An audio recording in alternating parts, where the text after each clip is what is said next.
Telewizja Republika, and we welcome in our studio Matthew Tyrmand, son of one of the most famous contemporary Polish writers and political activists.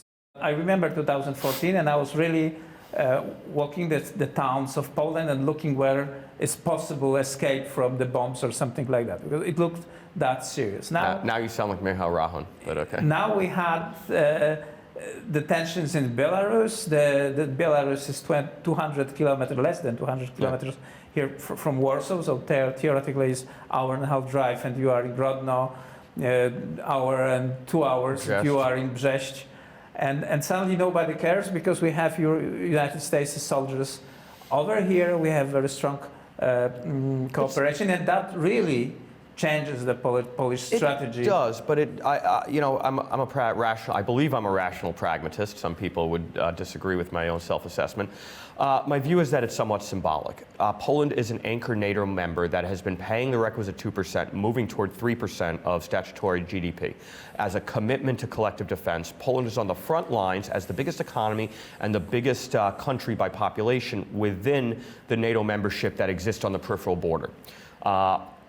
I think that NATO is strong, that there's an implicit guarantee that Trump has made it stronger. Now having troops here and telegraphing an upward trend in more troops, and especially coming out of Germany, it's a strong symbol that, yes, it does make you feel a little bit more secure. But my own view is that Putin, as aggressive as he is, Ukraine is an incredible incursion and breach of 21st century normative conventions in geopolitics and respecting your neighbor's borders. We know his revanchist ethos. It was like Kaczynski who kept him out of Georgia when he attempted to destabilize that part of the former Soviet Union. Belarus has been a Soviet and post-Soviet proxy since 89, 90, and it's been not a very strong independent nation. It has made no attempts to become one, so it has existed as it has existed, and there has not been a threat that Belarusians would come over the Polish border as a proxy for Putin's internal incursion into the country. What worries me more than Belarus is the Iskandars in Kaliningrad. That worries me more because Russians are capable of making very, very cynical calculus if they want to escalate. And the fact that they've got a weapon system that could inflict some pain and damage on the Polish state so quickly, so easily, that to me is the worry, much more than Belarus. Well, that's true.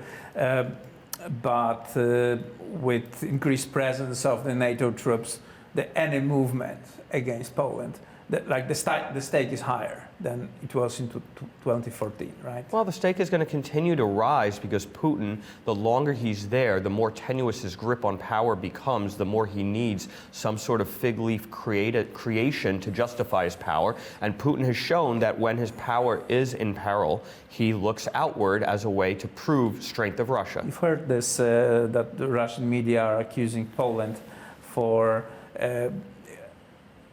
attempts to grab the Grodno or Brześć, and they try to convince Belarusian people that the site they really should be afraid of is Poland.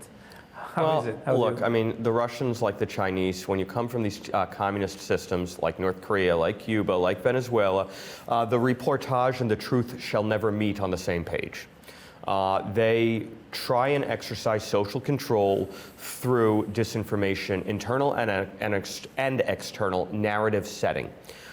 It doesn't surprise me. It's obviously nonsense. Everyone knows it's nonsense. I mean, this is the same kind of dynamic my father wrote about in the 50s and 60s. They tell us it's a banner crop year. Ignore the hunger in your bellies.